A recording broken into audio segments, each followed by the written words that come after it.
잠언 26장도 우리에게 많은 지혜를 주는데, 어리석은 사람들을 우리가 만났을 때 어떻게 해야 되는지, 게으른 삶에 대해서 우리가 어떻게 대처해야 되는지, 우리의 언어 생활에 대해서 또 우리의 마음을 어떻게 관리해야 되는지 지혜를 주는 말씀입니다.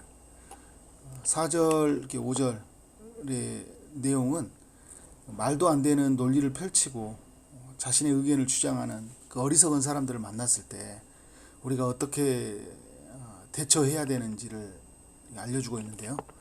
4절은 어리석은 말을 하는 사람에게 대답을 하지 말라고 해요. 5절은 또 어리석은 말을 하는 사람에게 또 대답을 할 때가 있다고 우리에게 말합니다. 4절은 왜 대답을 하지 말라고 하냐면, 말도 안 되는 그 논리를 펼칠 때가 있죠. 자기 주장을 막 내세울 때 있단 말이에요. 그때 맞장구 쳐서 나도 그 논리에 휘말리지 말라는 거예요. 화를 막 복돋는 말을 할 때 있잖아요. 그냥 그런 말에 대답을 했다가 나도 어떻게 해요? 그냥 계속 화가 나고 나도 막 이렇게 속상해요. 그죠? 그래서 이렇게 그 4절에 보니까 두렵건대 너도 그와 같을까 하노라. 그 사람 같은 논리, 그 사람 같은 감정, 그 사람 같은 생각에 막 머물러서 나도 그냥 쓸데없이 괜히 그냥 거기에 그 사람의 말에 막 내가 어떻게 할까요? 막 거기에 헤매일 때가 있어요. 그러니까 어떻게 해요? 대답하지 말라는 거예요. 그냥 듣고만 있는 거죠. 그런가 보구나 하고 있잖아요. 그렇게 지나가야 돼요. 근데 우리가 살다 보면 또 어떤 경우도 만나냐면 5절 같은 때도 만난다는 거죠. 어리석음을 따라 대답하라고 이야기하잖아요. 그러니까 대답하라고 이야기하잖아요. 그러니까 이제 이런 상황이겠죠. 그렇게 말하면 안 되는데, 그렇게 말하면 이게 우리 공동체나 그 사람에게나 우리에게 좋지 못하는 말이에요. 그리고 그 사람 말만 다 맞는 게 아니에요. 계속 자기 주장을 펼치고 있는 거예요. 그죠? 그래 다 알지도 못하면서 계속 자기가 맞다고 주장을 하고, 그래서 그 말을 내버려 두면 이게 안 좋을 것 같아. 그래서 여러분 어떻게 5절에서 이렇게 이야기하잖아요. 두렵건대 그가 스스로 지혜롭게 여길까노라. 그 말이 이렇게 맞고 그 말이 우리 옳다고 생각해서 계속 그렇게 가버리면 안 되잖아요. 그죠? 그래서 그렇게 말해서 그것이 옳다고 말해주면 여러 사람에게 좋지 못하니까 어떻게 하는 거예요? 말해주라는 거죠. 그 사람이 잘못 보고 있는 것들에 대해서. 그 사람에게 또 다른 것들에 대해서도 말해줘서 또 객관성을 가질 수 있도록, 나만 옳다고 여기지 않도록 말해줄 때가 있다라는 거예요. 그러니까 4절과 5절은 굉장히 우리에게 지혜를 주고 있죠. 그러니까 어떤 때는 우리가 대답해줘야 될 때가 있고, 어떨 때는 우리가 침묵해야 될 때가 있다. 오늘 뭐 1절부터 쭉 이렇게 12절 이렇게 내용까지 보면요. 12절까지 내용까지 보면 굉장히 그 어리석은 사람에 대해서 우리가 그들에게 주는 어떤 칭찬, 그들과 함께하는 어떤 여러 가지의 어떤 미션, 이런 것들을 어떻게 대처해야 되는지 많은 지혜를 주고 있어요.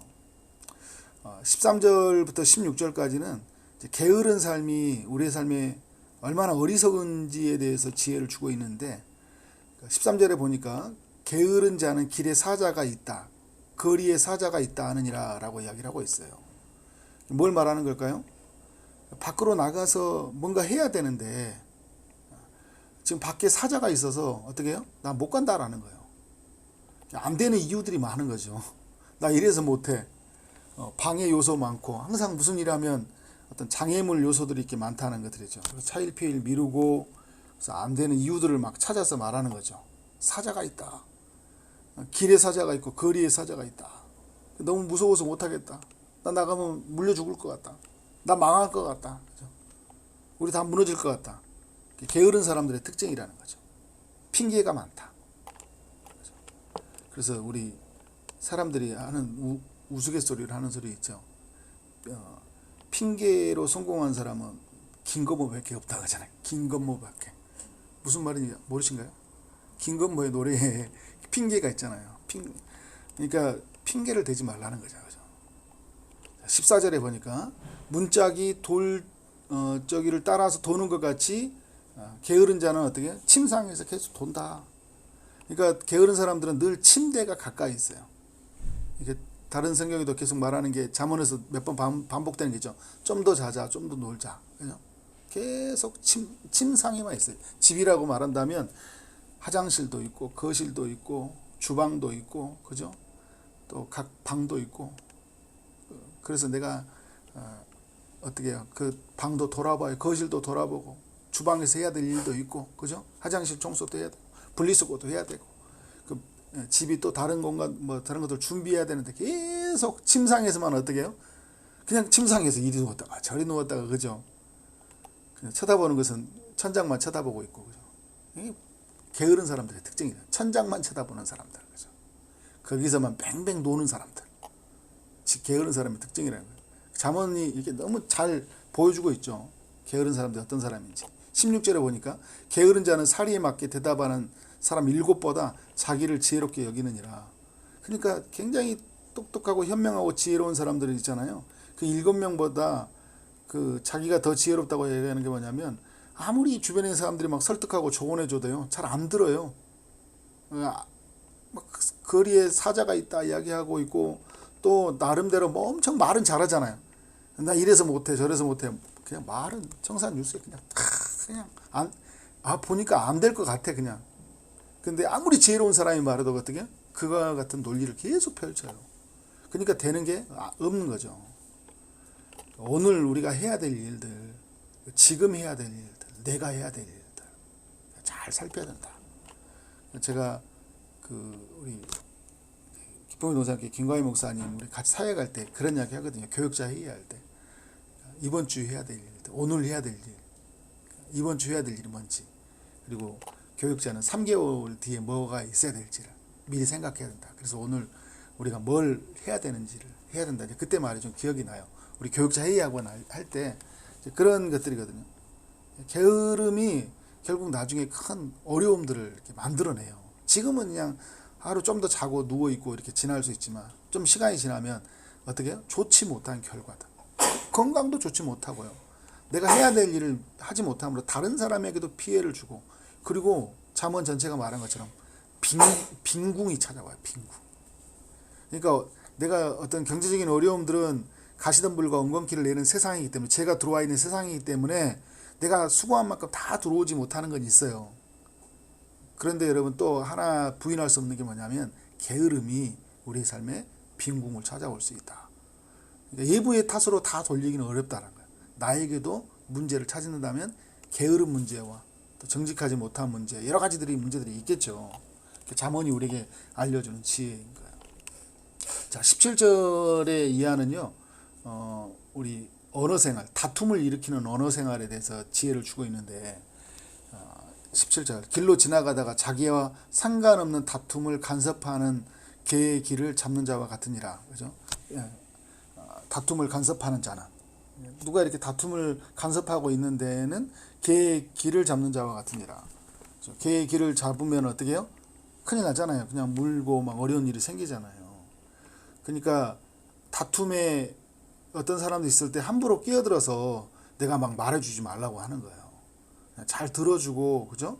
어느 한편에 서서 이렇게 생각해 보려고 하지 내가 괜히 끼어들어서 그래서 더 큰 불을 지르고 더 큰 위험을 자초하지 말라 이야기하고 있죠. 18절에 19절에 이렇게 내용들 봐도 자기 이웃을 속이고 말하기를 내가 희롱하였노라 하는 자도 그러하니라. 그러면서 어떻게 해요? 쉽게 함부로 막 말을 하고요. 희롱하는 말을 하고 그리고 어떻게 해요? 20절에 보니까 나무가 다하면 불이 꺼지고 말쟁이가 없어지면 다툼이 쉬느니라. 그러니까 이 18절 19절은 이야기 뭐냐면 속이고 그 해를 끼치는 농담을 하지 말라는 거거든요. 20절에서 그런 말들이 굉장히 그 다툼을 일으키게 되고 그 관계에 큰 어려움들이 생기게 된다. 나무가 닿으면 불이 꺼지고 말쟁이가 없으면 어떻게 다툼이 쉬느니라. 그러니까 어떻게 해요? 나무가 다 해져서 불이 꺼지듯이 말이 없어져야 된다는 거예요. 그래야 어떻게 해요? 다툼이 쉬느니라. 다툼이 없어지지는 않지만 다툼이 잠잠해진다라는 거예요.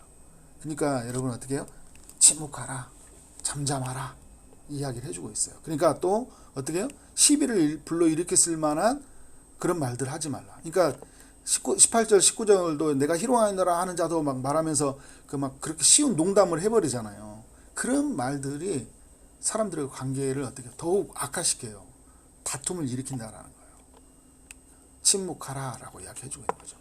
28절도 이제 거짓말하는 자가 자기가 해한 자를 미워하고 아첨하는 입은 패망을 일으키느니라 이야기하고 있잖아요. 거짓말, 아첨하는 말들도 우리가 삼가해야 된다. 그것이 결국 어떻게 해요? 사람들의 관계를 깨뜨리고요. 우리의 인생을 패망하게 만들어요. 그러니까 말로 많이 무너져 버린다니까. 우리의 삶에 또 보면 아까 게으름이란 영역의 어떤 삶의 라이프 스타일을 이야기한다면 또 거의 많은 영역에서 우리의 삶의 어려움이 뭐냐면 이 말이에요. 말 때문에 어려움이 되게 많은 거예요, 사실은. 조용히 사는 사람들 보세요. 무슨 문제가 있는지 보세요. 별로 없어요. 조용한 사람들은 별로 문제가 없어요. 물론 외로움도 있지만 별로 문제가 없어요. 말이 많은 사람 찔립니다. 저도 말이 많은 사람이라서. 그러니까 아무튼 말이 많으면 어려움이 꼭 생겨요. 침묵이 금이다 이야기하잖아요. 침묵이 굉장히 큰 가치가 있는 거예요. 자, 그러면 23절 이제 23절 이하에서 굉장히 중요한 이야기를 해주고 있는데 우리 마음의 문제다 이야기를 해주고 있어요. 그럼 잠언 전체가 이야기해주고 있는 거죠. 마음의 문제. 저도 주일날 이제 마음에 관한 설교를 이제 하려고 하는데 그 마음의 문제예요. 온유한 입술의 악한 마음은 낮은 은을 입힌 톡이니라 이렇게 이야기하고 있잖아요. 그러니까 어떤 거냐면 그 온유한 입술에 악한 마음이 있잖아요. 마음이 악해요. 근데 이 입술은 온유한 것 같아요. 근데 이 사람은 특징이 뭐냐면 은에다가 토기에다가 은을 입힌 것 같다라는 거예요. 그냥 그렇잖아요, 그죠? 흙으로 만든 그릇이 있어요. 거기에 은을 칠해놨어요. 그 은 그릇이에요. 그냥 어떻게 해요? 토기 그릇이에요. 토기 그릇이에요. 은만 칠해놓은 토기 그릇이에요. 그러니까 마치 뭐예요? 악한 마음에다가 그냥 이게 온유한 입술로 하고 있는데 중요한 건요. 이렇게 온유하게 말한 것 같지만 결국 마음이 악해져 있기 때문에 다툼을 일으키는 말을 하고 나중에는 아첨하는 말을 하고 거짓말을 하게 되고 그래서 정말 쓸데없는 말을 하게 되는 거예요. 결국 뭐가 바뀌어야 돼요? 마음이 바뀌어야 되는 거예요. 마음이 바뀌어야 되는 거예요. 마음이 은이 돼야 되는 거예요. 그죠? 마음이 은이 돼야 된다. 그 이야기를 하고 있는 거예요. 자, 24절에 원수는 입술로는 꾸미고 속으로는 속임을 품나니. 그죠? 이제 사람들은 그런 거예요. 어리석은 사람들은요. 입술로만 꾸며요. 그리고 마음속에 계속 속임을 가지고 있는데 입술은 그렇지 않은 척 막 한단 말이에요. 그러니까 속이는 마음이 어떻게 우리가 바뀌어져야 되겠죠. 자, 25절에 그 말이 좋을지라도 믿지 말 것은 그 마음에 7가지 가증한 것이 있습니다.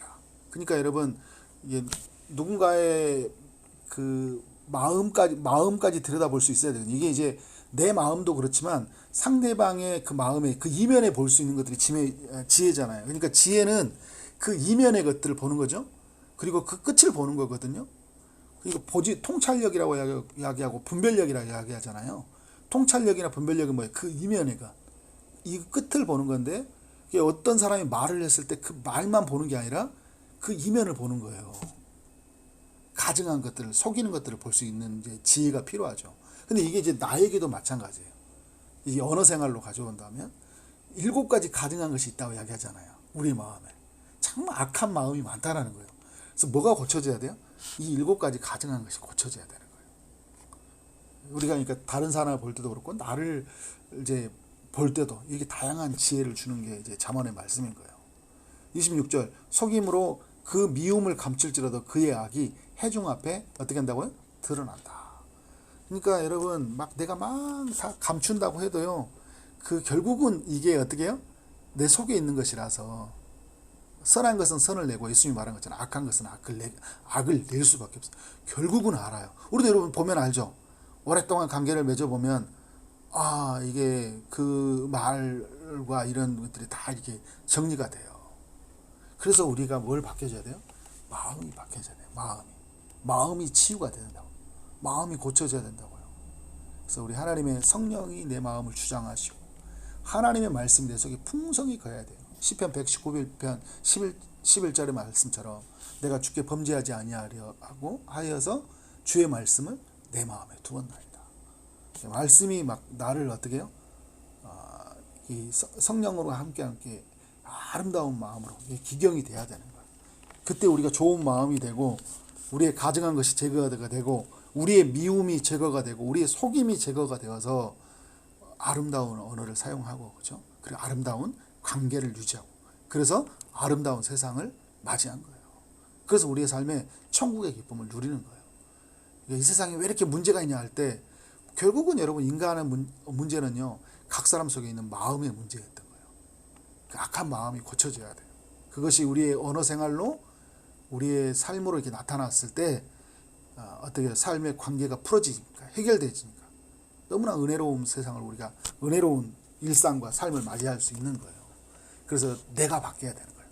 내 마음이, 그죠? 내 언어가, 내 게으름이, 그리고 어떤 내 삶의 어리석음이 바뀌어져야 된다. 그렇게 사는 삶이 되어지기를 주님의 이름으로 축원합니다. 아멘.